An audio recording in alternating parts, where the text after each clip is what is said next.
Louvai ao Senhor, louvai, servo do Senhor, louvai o nome do Senhor. Onde é que está aleluia aqui nesse verso, irmãos? Onde é que está aleluia aqui nesse verso, irmãos? Está na primeira frase. Louvai ao Senhor, aleluia.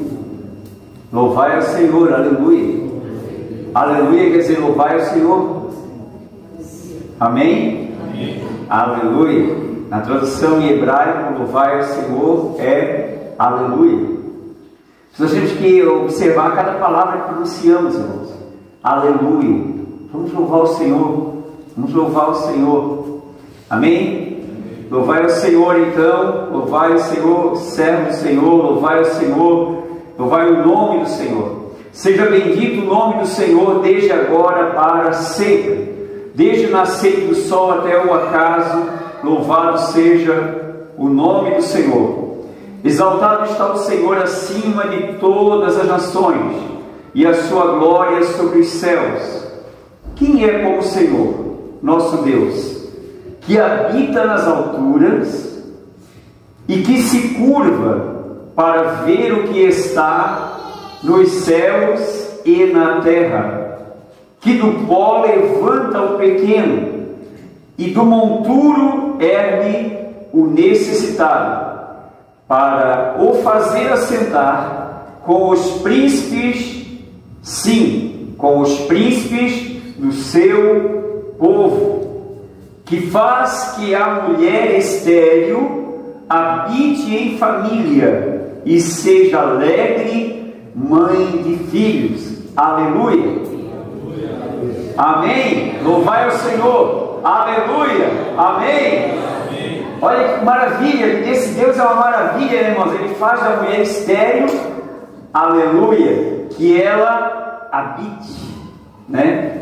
Aleluia. Que ela habite em família, que ela gere vida. A esterilidade é um símbolo, irmãos, aleluia, da infertilidade, da falta de vida. Mas a fertilidade, né, é como uma bênção de Deus. Aqui o exemplo da palavra, sentido, é que aquilo que o homem não pode gerar por si só, mas por meio de Deus, o homem ele pode ser enriquecido, ele pode ser abençoado, ele pode ser fértil, ele pode ser produtivo. Aleluia. Amém? Em todos os sentidos. Amém, meus irmãos? Amém. Aleluia. Tome seu assento. Em nome de Jesus, aleluia. Então esse salmo ele é muito interessante porque ele exalta a Deus, mas ele também revela que ele, sendo um Deus exaltado, grande, digno de louvor, digno de ser louvado, o seu nome digno de ser louvado, mas nós olhamos para ele, para o cuidado dele, para a atenção dele, para aquilo que está no céu e aquilo que está na terra. E ele olha para a terra e ele vê aquele que está no pó. No pó, a palavra ali quer dizer o sentido, quer dizer aquele que é o mais fragilizado, o mais quebrado, o mais necessitado. E ele levanta do pó. Ele levanta do pó. Ele levanta o pequeno do monturo. Monturo quer dizer aquela coisa que foi tudo destruído, né? Aquela vida que foi destruída e ficou o quê? Monturo, montões, ruínas, ficaram tudo quebrado. Aleluia. Mas ele faz o quê? Ele ergue o necessitado, ele do pó levanta, né, o pequeno, e do monturo ele ergue. Caiu, teve uma ruína, mas ele ergue. Ele ergue. Aleluia.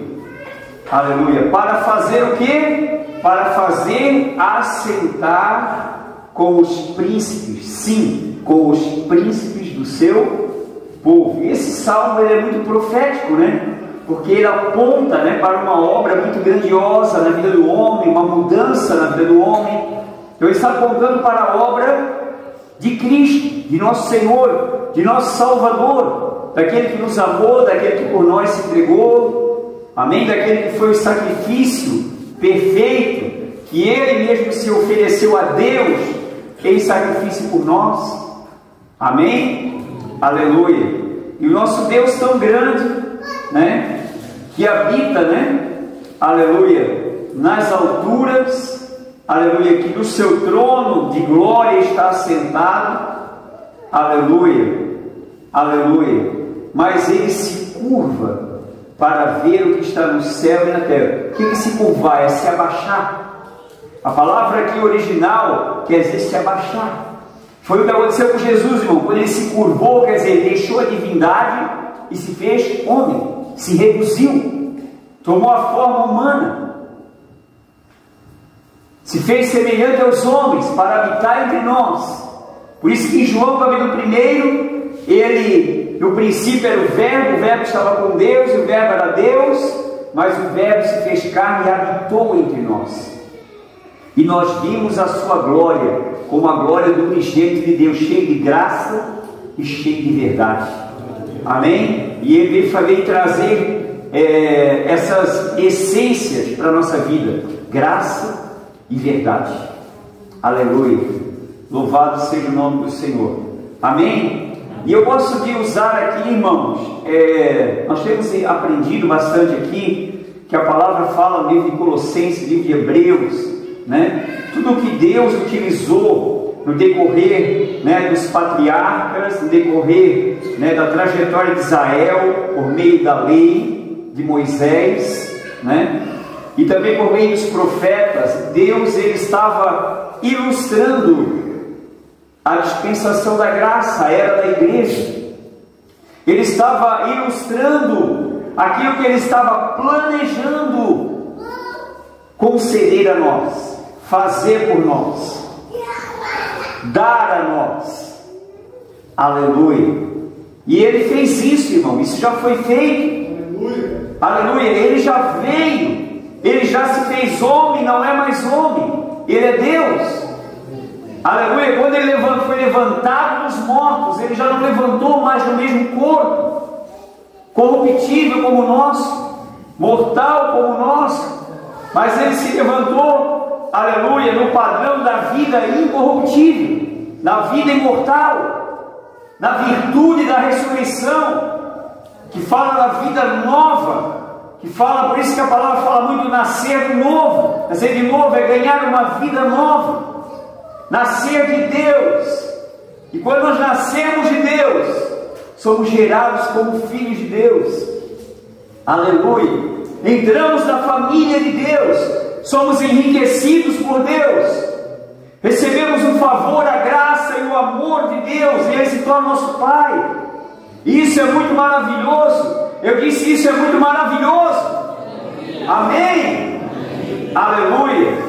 E eu quero usar aqui, irmãos, um texto que já foi utilizado, mas o Espírito Santo me trouxe essa palavra porque ela tem muitas revelações ainda para nós absorvermos dela. E eu quero trazer a palavra lá de 1 Samuel, onde vai falar um texto sobre os dois primeiros reis de Israel, primeiro Saul e também Davi. E como nós temos falado, e como a palavra também nos revela, Jesus é chamado de filho de Davi, é descendência de Davi. Aleluia. Davi, ele era um tipo de Cristo, era um tipo do reino de Cristo. Aleluia. E Saul era um tipo de reino do homem, governo do homem, a vontade do homem.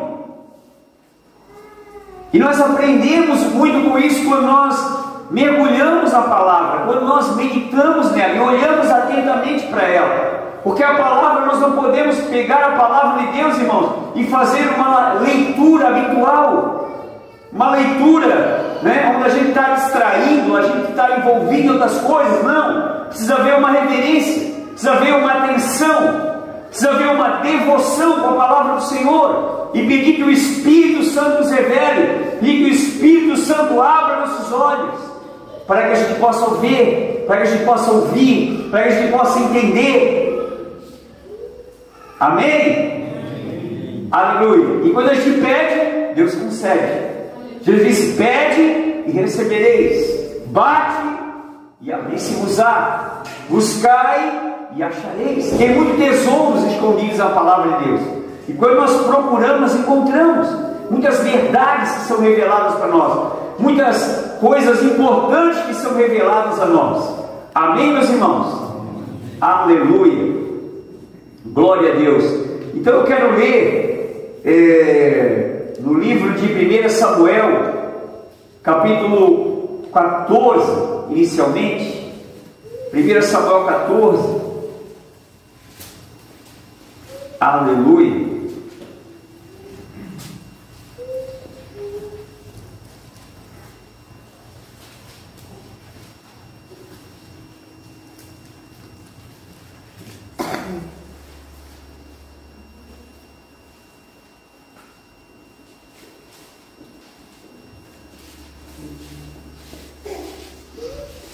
Versículo 52 do capítulo 14 de 1 Samuel. Nós vamos ver algo muito interessante, e eu gostaria que você hoje desse toda a atenção para a palavra, que você ouvisse atentamente, que você abrisse seu coração para receber a palavra. Amém? Irmãos, quando nós lemos a palavra, ouvimos a palavra apenas para ter uma informação, não é suficiente. Mas quando nós ouvimos a palavra, lemos a palavra para receber uma revelação de Deus, faz toda a diferença na nossa vida. Amém? Eu disse, faz toda a diferença na nossa vida. Amém? Aleluia. Então a palavra de Deus fala ali, e houve uma forte guerra contra os filisteus todos os dias de Saul, pelo que Saul a todos os homens valentes e valorosos que via os agregava a si. Amém? Então essa é a palavra que eu quero nessa noite aqui utilizar inicialmente, porque ela é uma palavra muito interessante. Porque esse homem por nome Saul, ele reinou em Israel um bom tempo, muitos anos, mas ele, logo inicialmente, irmãos, ele por 2 vezes ele cometeu 2 atos que desagradaram a Deus. Que o primeiro foi oferecer um sacrifício antes do profeta Samuel chegasse, quando eles estavam no ambiente de uma batalha, ameaçados pelo exército dos filisteus. Então Samuel se demorou, e o que ele fez? Ele mandou trazer um animal e ofereceu em sacrifício a Deus. E quando Samuel chegou, Samuel o repreendeu porque fizesse isso. É porque o povo temia, eu temi e ofereci a Deus. Então ele era um homem que vivia preso pelo medo. Ele era forte, ele era grande, ele era um guerreiro, mas ao mesmo tempo ele era cheio de medos. E aí ele oferece aí aquilo ali. Acaba que eu quero ler no capítulo 13.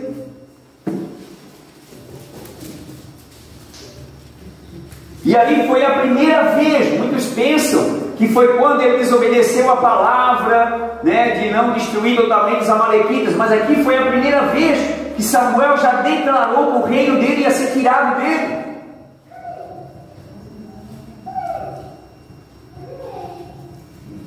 Então no versículo 9,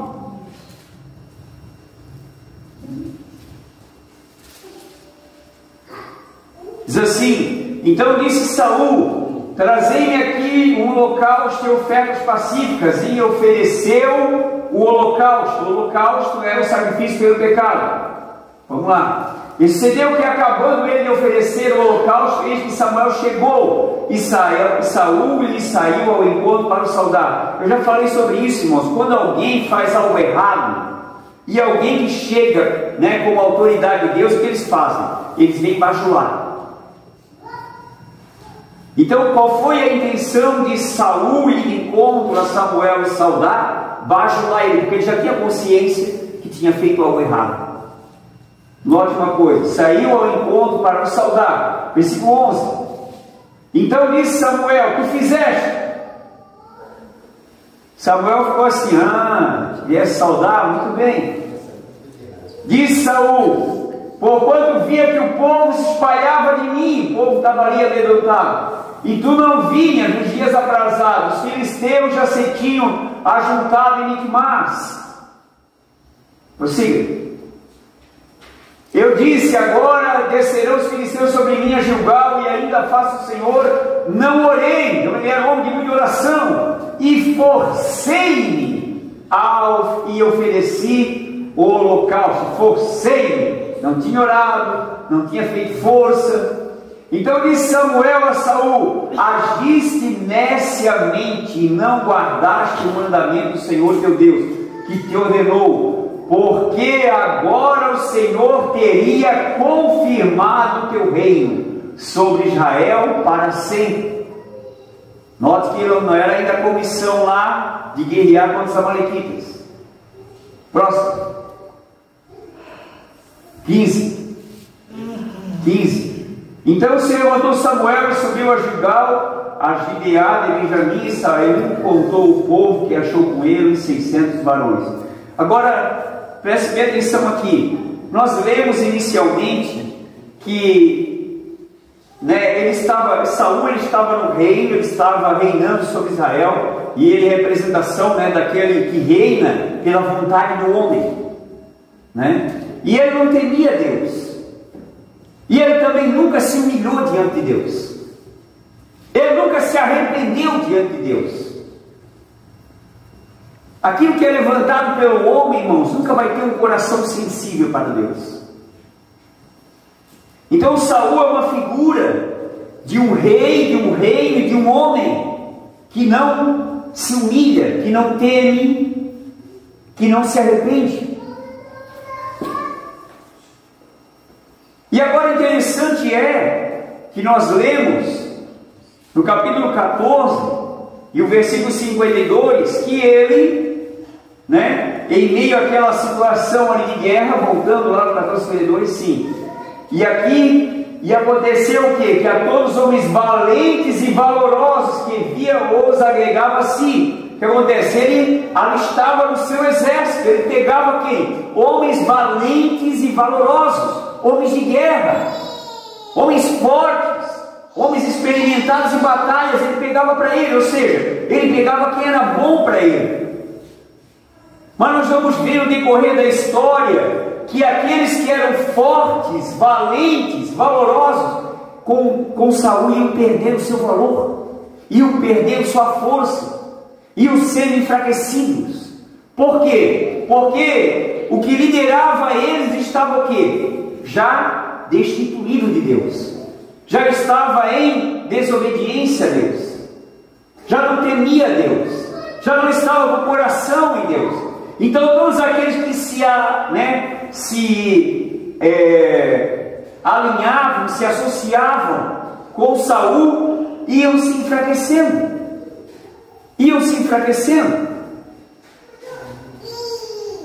E aí então, lá no capítulo 15, é que Deus manda então, através de Samuel, Saul lutar, guerrear contra os amalequitas. E aí foi quando ele desobedece a palavra novamente, e aí ele alega, vem humildemente, trouxe lá os despojos que Deus havia ordenado que não trouxesse, e que ele teria também que matar toda a semente dos amalequitas, porque essa semente seria uma maldição para Israel. E aí aconteceu que ele não matou nem o rei e a rainha, e ainda trouxe o holocausto. E aí quando Samuel chegou, eu trouxe para o Senhor. O povo pegou o que era de melhor, e aí eu trouxe para sacrificar para o Senhor. E aí Samuel o repreendeu dizendo: o Saul, o melhor do que sacrificar é obedecer. Estás falando de sacrifício, e isso é interessante porque tem muita gente que vive pelas igrejas com a mentalidade de sacrifício. Eu tenho que fazer sacrifício. Você tem que ter fé, você tem que ter um coração que agrada ao Senhor, um coração verdadeiro e fiel ao Senhor, um coração que ama ao Senhor, um coração que se rende ao Senhor. Não estou dizendo que nós não temos que se consagrar, que não temos que buscar mais de Deus, não estou dizendo isso. Eu estou dizendo que não é, no caso do exemplo de que Saul só queria sacrificar, mas não queria obedecer. Então ignorava a palavra do Senhor, mas queria sacrificar para o Senhor. Que benefício havia nisso? E quando nós ignoramos a palavra do Senhor, irmão, não adianta nós sacrificar. Aí vou ficar fazendo jejum, vou fazer um propósito. Aí Deus pega e manda uma palavra, você não escuta. Deus manda uma palavra, você não recebe. Deus manda uma palavra, você não guarda. Obedecer é melhor do que sacrificar. Aleluia. E foi aí então, daqui nesse episódio do capítulo 15, o versículo, pode colocar para mim lá, o versículo 28. Aleluia, 29. Não, pode botar 27, por gentileza. Aqui foi a confirmação do ministério, do reinado dele tirado, né? E virando-se Samuel para sair, ou para sair, ele lhe pegou pela borda da capa e a rasgou, né? A capa do profeta Samuel. Então Samuel lhe disse: o Senhor tem rasgado-me hoje o reino de Israel, e eu tenho dado ao teu próximo melhor do que tu. Então foi aqui, né, depois dessas duas sequências de desobediência, de imprudência, né, que ele foi rejeitado. Aleluia. Agora é interessante, irmãos, porque esse homem que foi rejeitado por Deus, irmãos, como eu falei, ele nunca se humilhou, ele nunca se arrependeu, ele não tinha temor de Deus, ele nunca pediu perdão a Deus, e ele até a hora da morte, irmãos, ele queria sua coroa, ele queria se manter no trono. Interessante que quando Deus ungiu Davi, ele descobriu, né, que Davi era ungido, escolhido de Deus, irmão. Ele caçou Davi para matar Davi. Ele perseguiu Davi por muitos anos, por muito tempo, com ódio, né, gigante contra Davi, que simplesmente se defendia, fugia, que muitas vezes teve a oportunidade de matar ele, mas porque ele, né, tinha o ódio contra Davi. Irmãos, todo aquele que sai da presença de Deus, todo aquele que é cego para as coisas de Deus, às vezes ele geralmente vai sentir algo contra aqueles que são de Deus. Um ódio obsessivo contra Davi, uma perseguição incansável por Davi. E Davi fugia dele, um dia cortou a ponta da orla da veste dele, um dia tirou a espada dele, teve nas mãos para matar Saul. Mas Davi não queria isso. Disse: longe de mim fazer isso com o rei de Israel. Então Davi era, agora um tipo, a diferença é que Saul lutava com todas as forças para se manter com a coroa, para se manter no trono. E Davi não fazia força para tomar o trono e nem tomar sua coroa. Ele apenas se defendia, ele apenas fugia. E isso é uma figura de Jesus, irmãos, porque Jesus hoje ele tem o poder para tomar o reino desse mundo, aniquilar tudo que existe e tomar toda a força, mas ele não pega a força.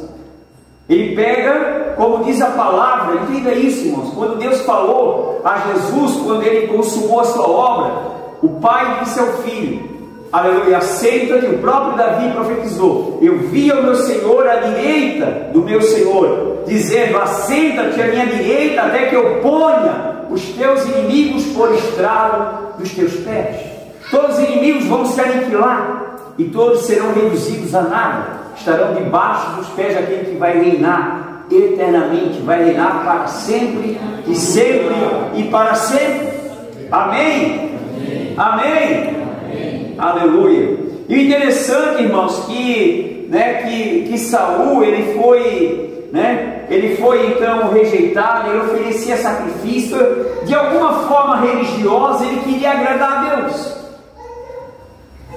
Interessante isso, né? Já parou para perceber por que 2 vezes ele sacrifica?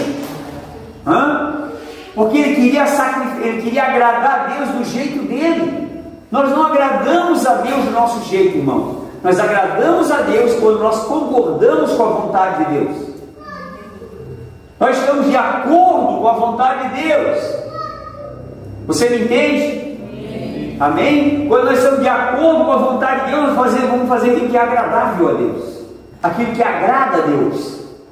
Então nós não podemos ser cegamente obsessivos, né, por aquilo que queremos, aquilo que precisamos, e aí ficamos cegos para a coisa de Deus, ficamos surdos para a palavra de Deus, porque só queremos aquilo que nós queremos. Mas talvez Deus queira algo maior do que aquilo que você quer. Talvez aquilo que você precisa no momento não é o que você realmente precisa. Isso você precisa entender hoje aqui. Aquilo que você está desesperado, obcecado por aquilo, focado também naquilo, talvez não seja isso a tua maior necessidade. Talvez há uma necessidade maior na tua vida que você não perceba. No caso de Saul, ele tinha uma necessidade maior, ele deveria ser humilde. Ele deveria aprender a se humilhar. Ele devia aprender a obedecer. Ele devia aprender a ouvir. Mas ele não aprendeu. Ele queria fazer. Então ele queria fazer e fazia do jeito dele. E do jeito dele ele desobedecia a Deus. Parece que é alguma coisa correlacionada com a atitude de muitos crentes do dia de hoje. Muito bem, e aí por conta, disso, e aí vai desenrolar uma grande perseguição. No fim, o exército de Saul, os valentes dele, os homens fortes, e valentes, ele começa a enfraquecer, o exército dele começa a ficar fraco. E por fim, queridos, ele vai para uma guerra contra os filisteus, e tanto ele, seus outros filhos, exceto Isbosete e Jonatas, morreram na peleja, na batalha contra os filisteus. Foram humilhados, foram derrotados, humilhados. Ele viu Jonatas morrer na frente dele, e ele pediu ainda para o seu pajem de armas ali meter a espada. Ele não quis, ele meio que se lançou sobre a sua espada. Nunca teve humildade. Agora, interessante, irmãos, que nesse contexto desenrolar ali da trajetória desse rei Saul, acontece que o capitão do seu exército, o nome Abner, depois de Saul ter sido morto, o que ele faz? Saul tinha um filho que era bem desprovido de capacidade, de guerra, de reino. Ele era aquele mais caseiro, aquele mais para trás. E aí aconteceu que Abner meio que articulou o plano ali e colocou ele como rei sobre Israel. E esse Isbosete, na verdade, ele quer dizer, o nome próprio dele quer dizer homem de vergonha, mas ele era também chamado de Esbaal, homem de Baal. Olha o que Saul gerou: homem de Baal. Que é Baal? O Deus pagão mais permitente na trajetória de Israel e na cultura da humanidade. E agora o chefe do exército coloca quem então? Esbaal para governar Israel. Mas o rei de Israel estava com os dias contados na mão da descendência de Saul. Porque Deus disse que longe de Deus, longe dele, que a casa de Saul continuasse a reinar. E ele reinou apenas 2 anos, de Isbosete, apenas 2 anos em Israel. E agora interessante, eu quero mostrar aqui para vocês, usando a palavra, é que nesse meio tempo, enquanto Saul estava nessa recorrente perseguição contra Davi, esse ciúme, nessa inveja amargurada contra Davi, Deus fazia algo muito interessante. E eu quero usar aqui um texto bem interessante, porque eu falo aqui que Davi, ele é alguém que representou no Velho Testamento a pessoa de Cristo, a pessoa de Jesus, o Rei de Jesus. E agora nós lemos aqui uma palavra que já temos utilizado bastante, que é 1 Samuel 22, a partir do versículo 1. Aleluia.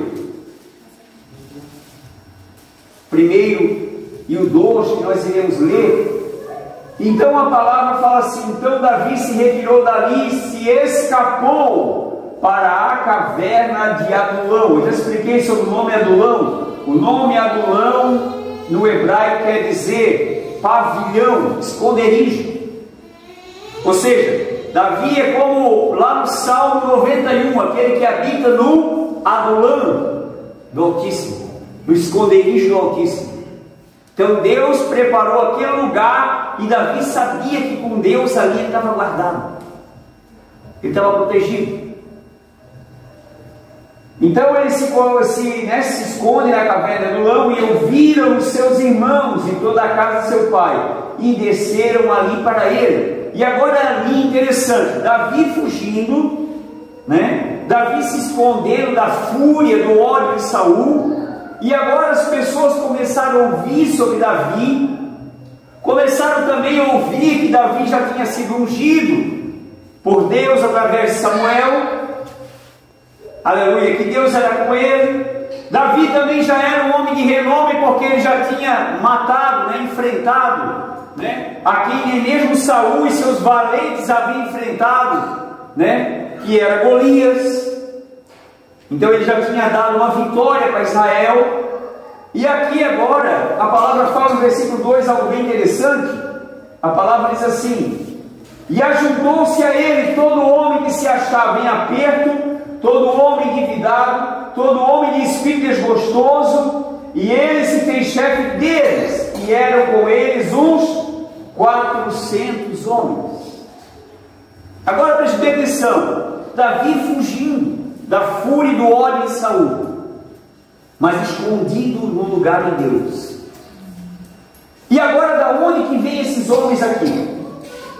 Você imagina da onde vem esses homens, né, com essas características de espírito desgostoso, endividado e em aperto? Vieram da onde?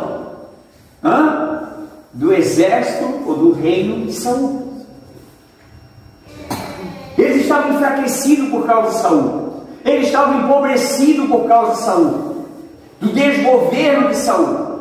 Eles estavam, né, com o espírito amargurado por causa de Saul. Então eles saíram, descobriram que Davi estava na caverna de Adulão, e eles foram para Davi. Mas agora entenda uma coisa, vamos olhar do lado lógico, natural. Seria lógico eles irem para Davi, naturalmente dizendo, humanamente dizendo, se Davi estava fugindo e também se escondendo numa caverna?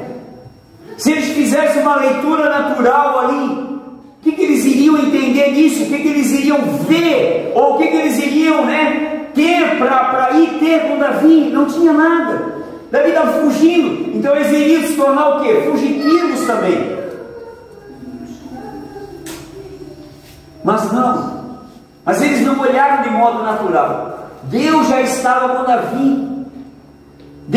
Havia um certo tipo de percepção na vida desses 400 homens, que Deus estava com Davi e que não estava mais com Saul.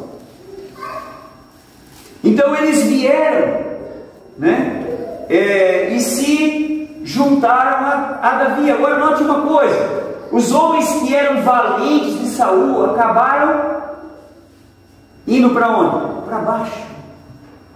Olha o estado que eles chegaram: aperto, endividado e de espírito desgostoso.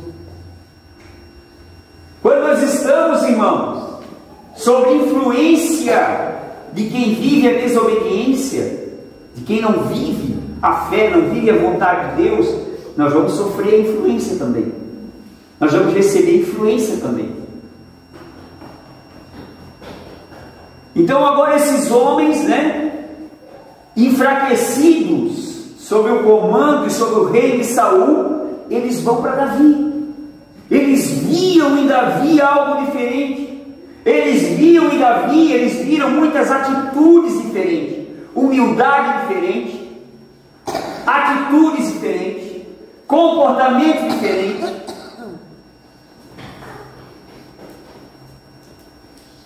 Agora é interessante, que eu quero te mostrar algo interessante. Olha como o Davi aqui, ele representa Cristo, como eu já falei, que ainda, teria agora o direito de tomar o trono, porque já é ungido, tem o direito de tomar o trono, porque já foi escolhido por Deus, eleito por Deus, a figura de Jesus. Jesus já teria o direito de tomar o trono, tomar o reino desse mundo, mas ele ainda se esconde. Mas agora, isso aqui, irmãos, essa situação aqui é uma figura de todos nós que estamos indo para Jesus. Os homens que estavam indo para Davi estavam em situação de declínio, mas eles indo para Davi, eles tiveram uma ascensão. E eu quero mostrar isso para vocês. Quando nós vamos a Jesus verdadeiramente de coração, irmãos, nós podemos estar no lugar mais baixo, nós podemos estar, como lemos no Salmo 113, lá no pó, mas no pó o Senhor se curva e levanta do pó o pequeno, e Ele ergue o necessitado. Esses homens necessitados, eles foram levantados por Deus. Aleluia, porque se associaram com quem era de Deus, com o homem que era o coração segundo o coração de Deus. Aleluia. Oh glória, isso é maravilhoso, meus irmãos. Agora abra, vamos ler aqui 1 Samuel 30, capítulo 30 e versículo 10. Aleluia. Oh glória.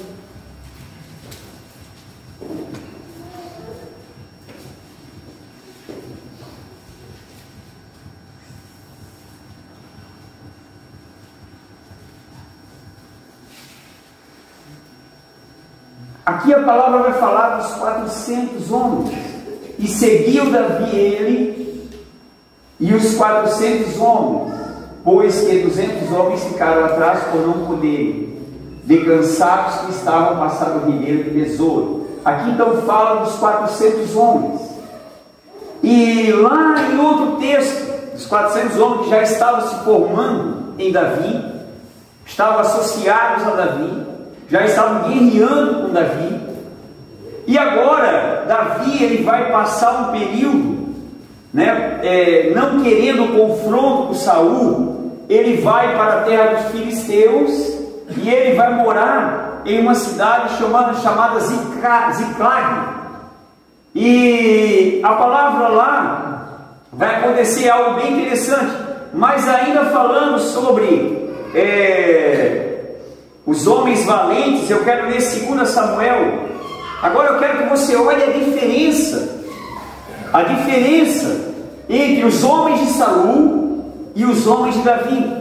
E eu quero fazer a leitura do 2 Samuel, capítulo 23, e o versículo 8. Agora nós vimos o declínio dos homens de Saul, e agora nós vamos ver a ascensão dos homens de Davi, que representa a igreja, aquele que está verdadeiramente em Cristo, aquele que está verdadeiramente na palavra, que nasceu de novo, que está cheio do Espírito Santo, que está com a vida em Deus. Aleluia. Olha bem interessante aqui, e eu quero ler alguns textos, é bem extenso, mas eu quero ler alguns pontos mais importantes. Aleluia, glória a Deus. Então vou ler o versículo 8, ali primeiro, 8, vamos lá. Esses são os nomes dos valentes que Davi teve: José de Batsebete, filho de Taquemone, o principal dos capitães. Este era Dino e Esmita, que se opusera a 800 e os feriu de uma vez. A palavra fala que esses homens de Davi se tornaram homens de renome, porque eles venceram grandes guerras de forma sobrenatural. Este homem, por nome José, ele lutou com 800 homens e os feriu de uma vez. Ou seja, esses homens, por estarem com Davi, eles não tinham uma força natural, eles não tinham uma habilidade natural. Aleluia. Aleluia. A nossa habilidade, a nossa força nunca pode ser natural, irmãos, mas tem que ser a força do Senhor. A força do Senhor na nossa vida. A força do Senhor que nunca enfraquece, que nunca acaba. A força do Senhor que não se cansa. Aleluia. Aleluia. Versículo 9, daí então, vamos ver outro. E depois dele, Eleazar, filho de Dodô, um nome insignificante. Nós também viemos para o Senhor com um nome insignificante. Mas viemos para o Senhor e o Senhor não é insignificante. Eis a questão. Filho de Aui, entre os 3 valentes que estavam com Davi quando procuraram provocar os filisteus, que ali se ajuntaram à peleja, e quando de Israel os homens subiram. 10. E ele se levantou e feriu os filisteus, até lhe cansar a mão e ficar a mão pegada à espada. E naquele dia o Senhor operou um grande livramento, e o povo voltou atrás dele somente a tomar o despojo. Quer dizer que através desse homem, Deus derrotou uma grande guarnição dos filisteus. Agora, uma coisa muito interessante aqui, eu quero que você olhe atentamente para isso, que a mão desse homem, por nome Eleazar, a mão dele ficou pegada, ou ficou presa, de tanto ele usar a espada, é como se a espada fosse a mão dele. Isso é um símbolo para nós, porque a espada, ela representa o que? A palavra. E quando a palavra é bem manejada por nós, há um poder sobrenatural de Deus sobre nós, manejando bem a palavra da verdade. Quando a palavra está em nossas mãos, quando a palavra da espada do Espírito está em nossa mão, sendo empunhada contra as oposições de inimigo, irmãos. Aleluia. Deus opera livramento, Deus opera milagre, Deus opera vitória. Aleluia. Então ali quem estava lutando, o que aconteceu? Ele se levantou e feriu aos filisteus. Não foi um filisteu, não diz a quantidade, mas foi uma guarnição, até ele cansar, a ponto que a mão dele ficou pegada, né? Muito tempo ali. Naturalmente, né? Você fica muito tempo com uma coisa e a mão ficou ali firme naquele jeito. Mas é o símbolo. A palavra em nós, a espada do Espírito em nossa mão. Aleluia. E o povo voltou atrás dele somente para tomar o despojo. Ou seja, através dele, ele sozinho com a sua espada venceu uma guarnição dos filisteus. Isso é heroísmo. Mas não é um heroísmo natural, é a força de Deus na vida desses homens. Aleluia. Vamos prosseguir. Vamos ver o próximo. E depois dele, Samar, filho de Agé, o Ararita, quando os filisteus se ajuntaram numa multidão, onde havia um pedaço de terra cheio de lentilhas, e o povo fugira de diante dos filisteus. Continua. 12. Este, pois, se pôs no meio daquele pedaço de terra e o defendeu, e feriu os filisteus, e o Senhor operou um grande livramento. Quem são esses homens, irmãos? Olha o que Deus estava fazendo através da vida desses homens. Olha o que Deus quer fazer através da sua igreja, meus irmãos. Olha o que Deus quer fazer através da sua vida. Irmãos, deixa eu dizer uma coisa. Você não pode, você chegou a Jesus. Esses homens chegaram a Davi como? Com o espírito amargurado, empobrecido, com o espírito desgostoso, mas eles não ficaram na mesma condição. Agora você chega a Jesus, irmão, e aí você continua naquela mesma velha vida, na mesma aquela velha fala. Porque eu sou um coitado, porque eu já fui derrotado, porque eu ando cansado, porque eu ando, você está dependendo da sua força. Esses homens confiaram que Deus estava com Davi, e porque eles estavam com Davi, Deus também estava com eles.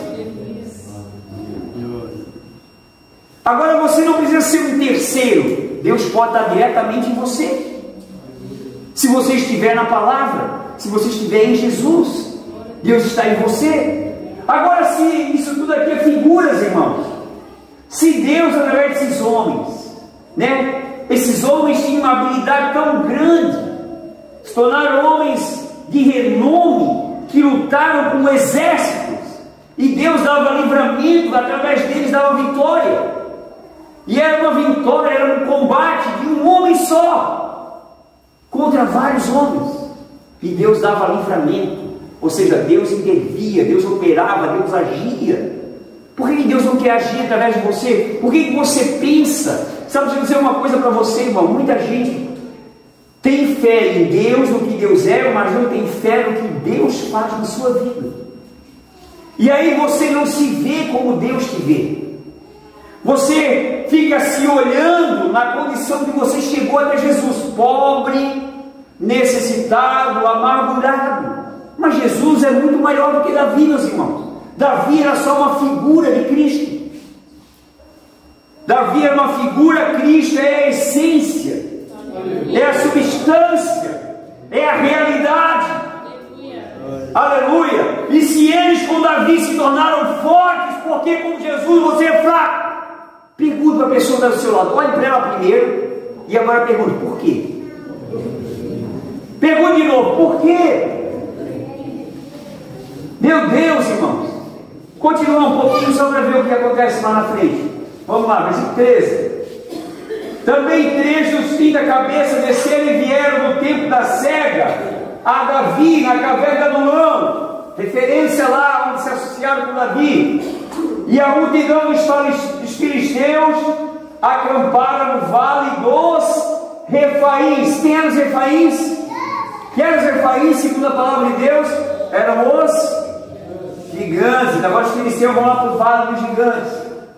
Mas agora Davi tinha homens que eram gigantes na fé, que eram gigantes da força de Deus. Aleluia, irmãos. A igreja de Deus, ela não pode se ver como uma igreja fraca. A igreja de Deus, ela não pode se ver como uma igreja fracassada. Um cristão não pode se ver, porque isso é falta de identidade. Ela não pode se ver como um fraco, não é um derrotado, mas ele tem que olhar para Cristo e se ver como nosso irmão Wesley aqui hoje testemunhou, ver aquilo que Deus deu para ele, uma vida nova, uma vida vitoriosa, uma vida digna, uma vida de honra. Aleluia! Aleluia! Então agora eles vão, aqueles que tinham chegado na caverna do Adulão, naquela condição eles não ficaram, eles estavam em outro nível agora. Você já está em outro nível? Pergunta a pessoa do seu lado, você está em que nível, meu irmão? Aleluia. Versículo 14. Davi estava então num lugar forte, e a guarnição dos filisteus estava então em Belém. Olha só, em Belém. E teve Davi desejo e disse: quem me dera beber água da cisterna de Belém que está junto à porta. Vamos lá. Então aqueles 3 valentes romperam pelo arraial dos filisteus e tiraram água da cisterna de Belém que está junto à porta e a tomaram e trouxeram Davi. Porém ele não quis beber, mas derramou perante o Senhor.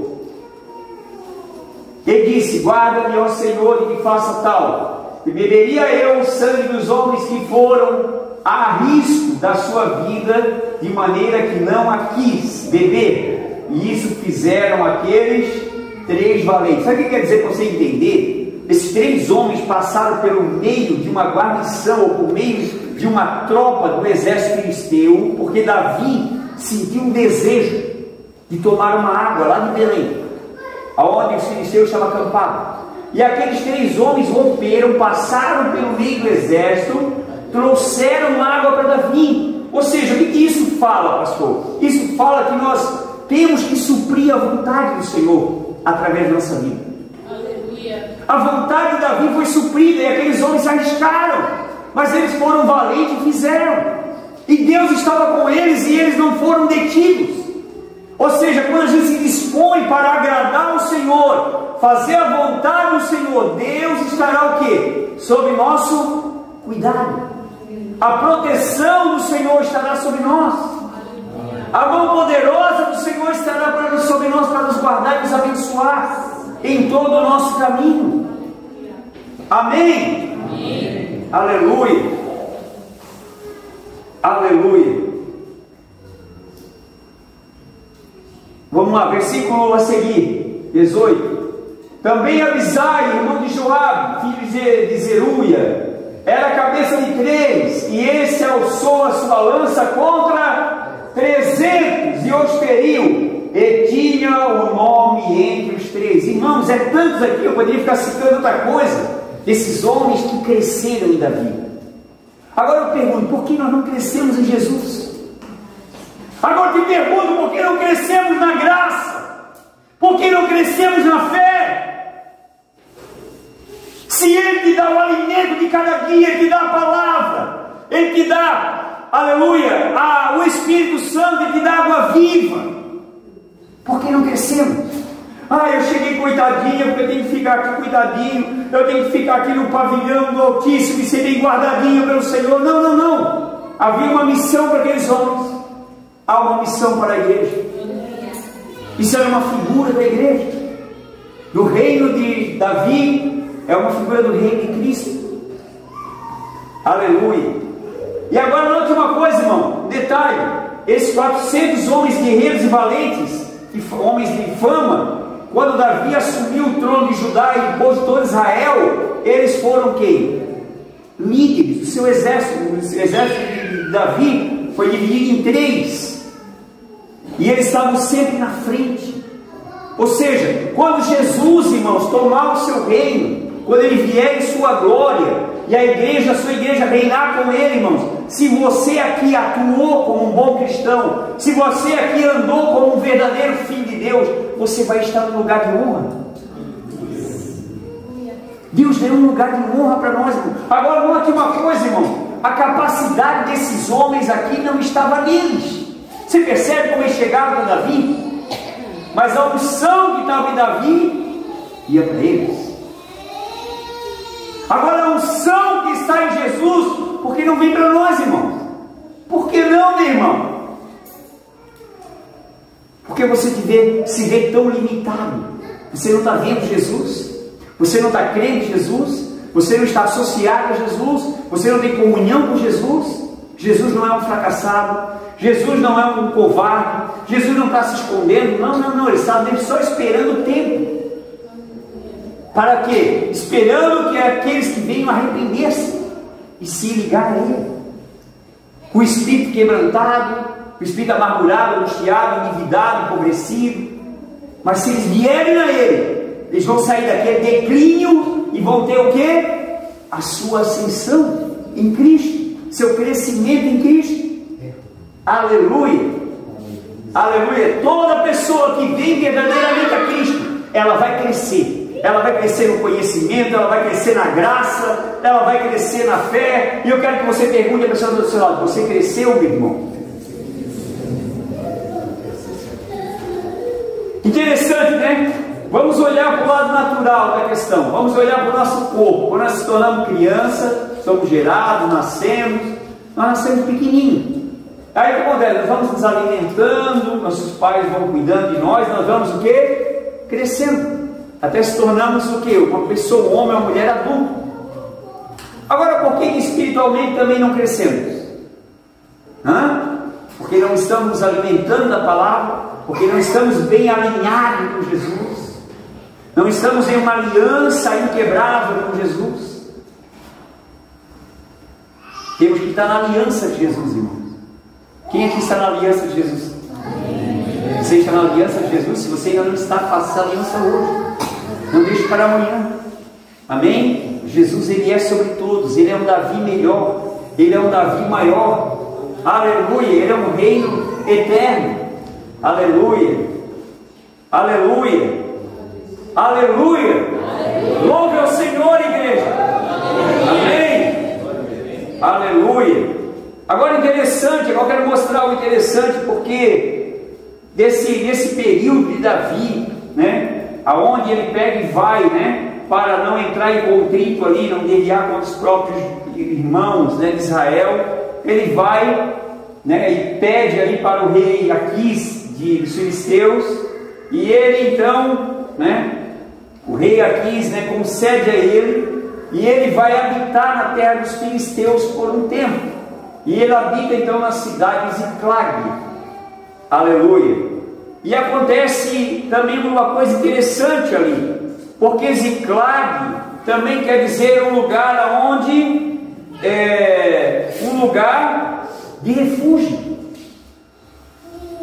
um lugar de descanso.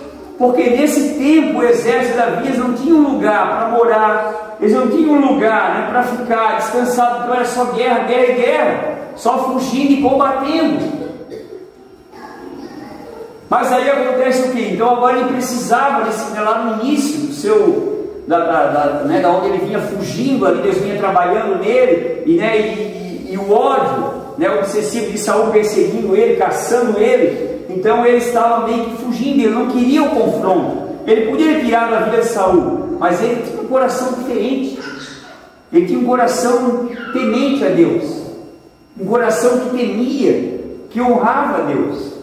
E ele não podia fazer essa desonra de tirar a vida, né, de Saul. Então ele prefere fugir, se escondeu, e aí ele fica um tempo na cidade de Ziclag. Então Ziclag, o nome Ziclag significa lugar onde você encontra um refúgio, onde você encontra um descanso. Mas o interessante é, irmãos, que olha só como o inimigo ele é estratégico, porque daí entra em cena agora. Preste atenção nisso.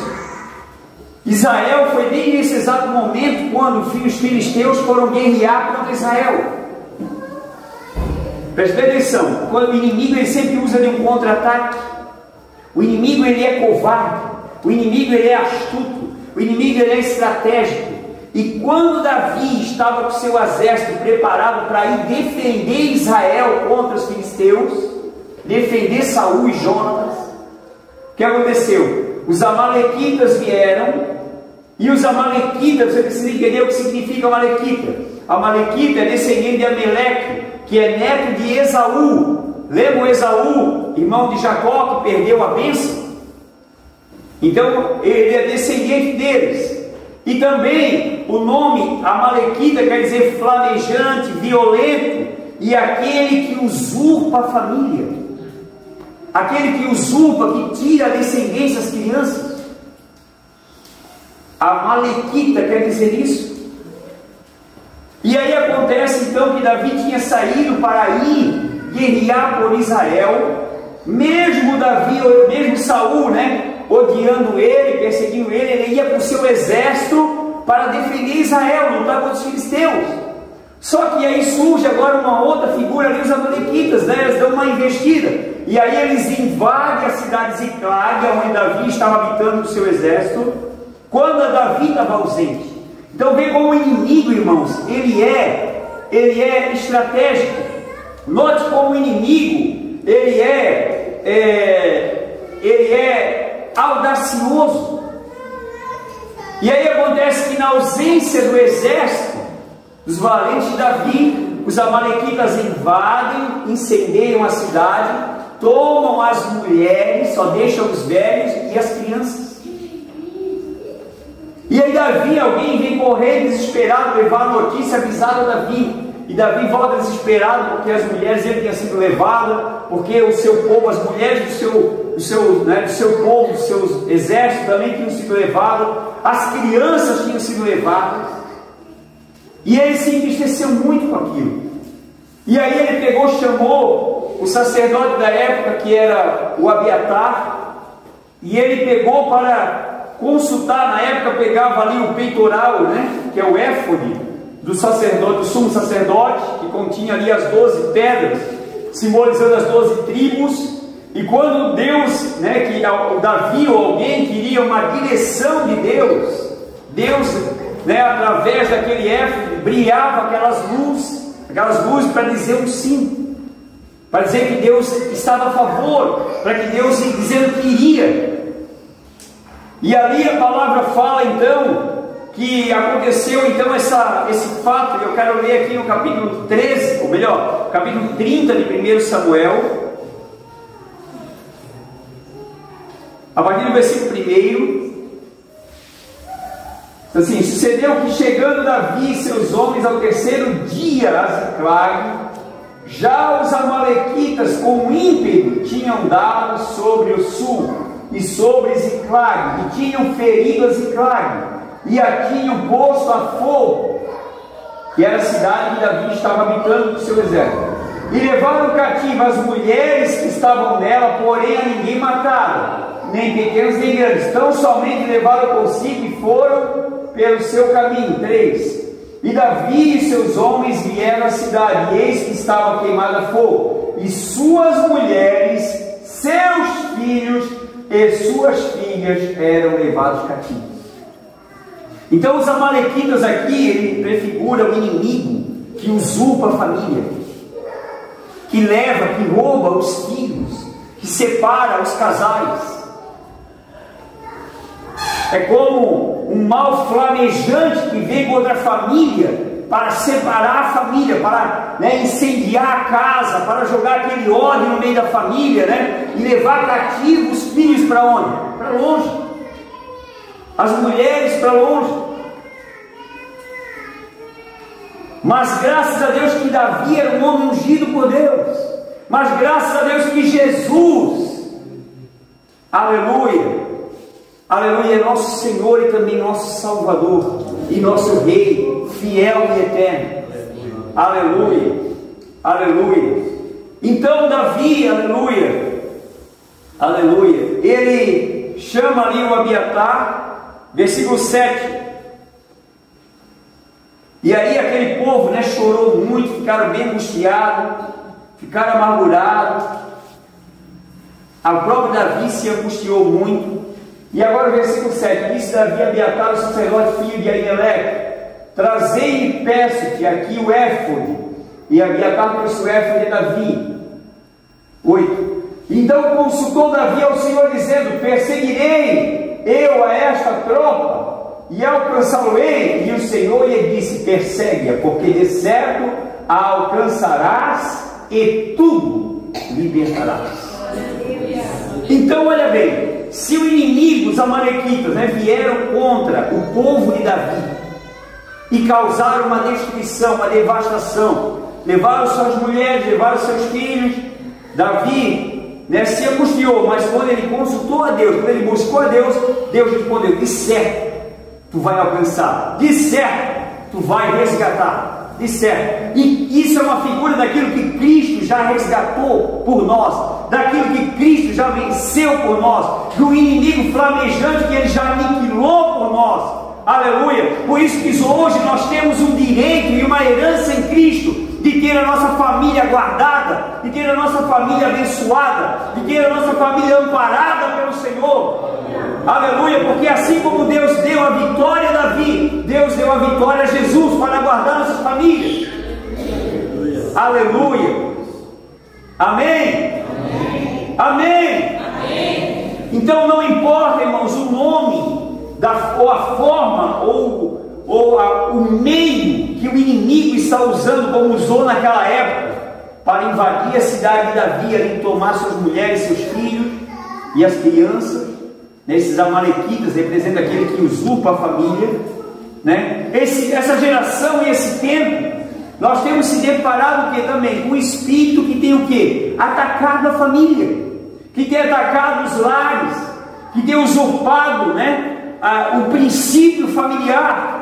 Mas aleluia, como disse Deus a Davi: de certo tu resgatarás tudo. Então quer dizer o que, irmãos? Que nós em Cristo temos o direito, aleluia, do resgate, da restauração da nossa família, da restauração dos nossos filhos, da restauração do nosso lar, do nosso cônjuge, irmãos. Então isso é uma herança, isso é um direito conquistado, porque isso é uma figura, isso é um exemplo da nossa vitória em Cristo.